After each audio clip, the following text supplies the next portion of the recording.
This year's Agriculture Nutrition Implementation Science Studies session examines lessons learned from designing, implementing, and evaluating complex programs. We will cover research being carried out in Sub-Saharan Africa and South Asia. A study in Malawi examines the impact of an integrated behavior-centered food hygiene and wash intervention. Targeting rural families, it led to a significant reduction in diarrheal disease. In Kenya, a study explores how improving individuals' food security can have larger ripple effects on communities weakened by HIV, as people take on new roles of leadership, education, and resource sharing. Research in Nigeria evaluates the health-related quality of life of small-scale farmers. It finds that 1/3 of the farmers reported anxiety and depression, pointing to the need to increase mental health awareness.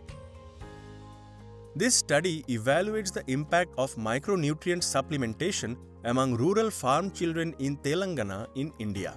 It observed improved metabolic rate, serum vitamin and mineral levels, ACHE activity, and oxidative stress. Research testing the impact of school gardens in Nepal finds a 15 to 26% increase in the proportion of children's meals that include vegetables.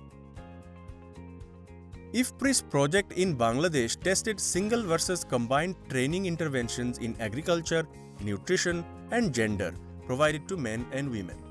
Single trainings had smaller impacts than trainings which combined topics, suggesting synergies across interventions.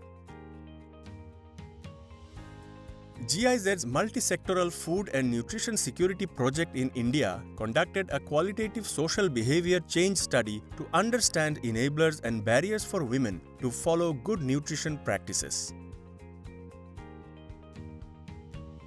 A nutrition-sensitive agriculture intervention improves complementary feeding through knowledge and food security pathways, also finding that feeding tools may be an effective cue to promote recommended behaviors in Ethiopia. Research explores links between land access, women's empowerment, and the success of Shamba Maisha, a multi-sectoral agricultural and financial intervention among HIV-positive rural farmers in Kenya. A trial in India shows that videos on nutrition and agriculture topics shown with facilitated discussion in women's groups helps improve the diversity of women's and children's diets.